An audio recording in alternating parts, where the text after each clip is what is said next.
Bonjour, mon nom est Rachel Chagnon, je suis professeure de droit au département des sciences juridiques de l'Université du Québec à Montréal et il me fait plaisir de regarder aujourd'hui avec vous le contenu de la loi québécoise sur les violences à caractère sexuel sur les campus. Que nous demande cette loi? En fait, la loi demande aux établissements qu'elle vise d'adopter des politiques de prévention sur les violences à caractère sexuel. Elle précise les processus d'élaboration, de diffusion, de revision de ces politiques, détermine le socle minimal des éléments qui vont devoir être inclus dans les politiques en question, définit ce qu'elle entend par violence à caractère sexuel et prévoit évidemment des processus de reddition de comptes. De plus, le ministère pourra modifier les politiques jugées incomplètes.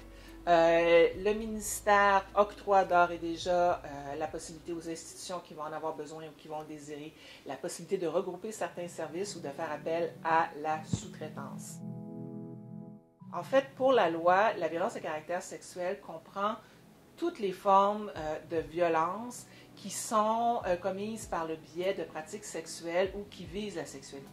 Et quand je parle de toutes les formes de violence, ça va, comme le montre le graphique, des paroles, plaisanteries malheureuses, etc., jusqu'à l'agression pure et simple. Donc, gestes, comportements, pratiques.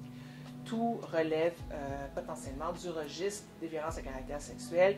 Et évidemment, lorsqu'on parle de pratiques sexuelles ou de pratiques ciblant la sexualité, on inclut dans ce type de pratiques celles qui concernent la diversité sexuelle et la diversité de genre.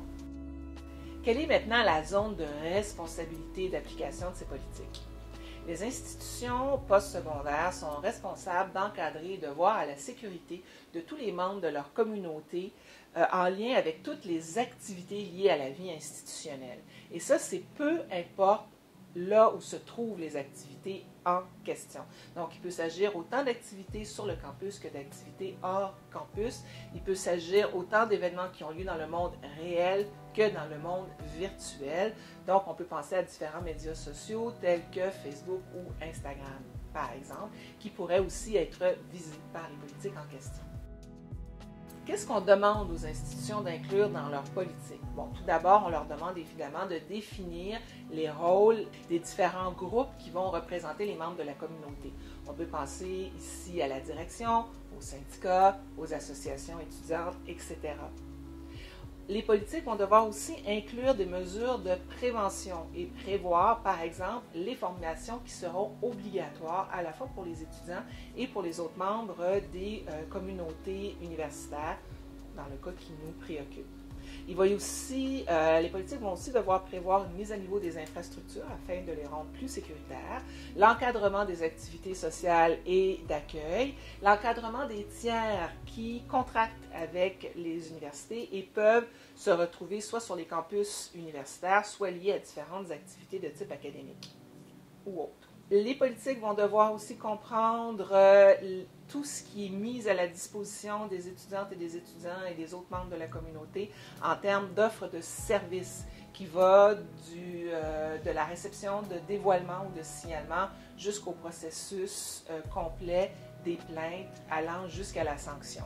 Il va aussi falloir déterminer les modalités d'action qui sont entreprises à partir du dévoilement, comment sont prises en charge les victimes ou les témoins et comment différentes avenues leur sont proposées afin d'assurer un dévoilement sécuritaire, confidentiel, etc. Aussi, lorsqu'on est devant des plaintes plus formelles, évidemment, les politiques vont devoir prévoir de façon assez précise les processus d'enquête qui vont être mis en place afin de donner suite aux plaintes en question.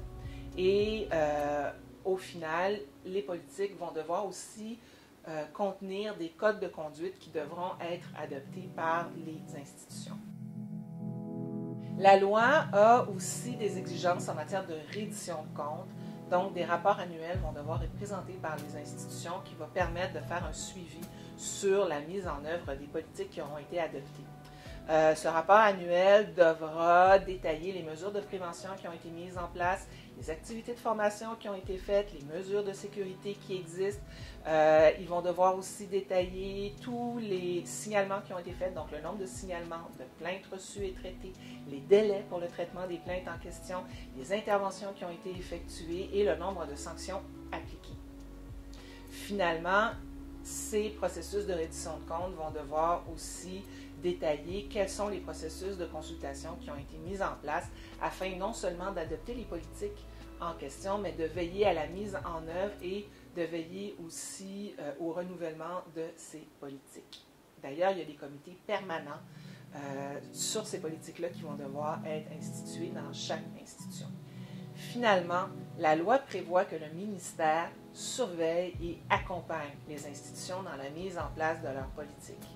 Ce qui veut dire que si le ministère juge insuffisantes les mesures mises en place par l'institution, le ministère pourra, aux frais de l'institution concernée, envoyer une personne qui pourra veiller à la bonne obligation de ces institutions.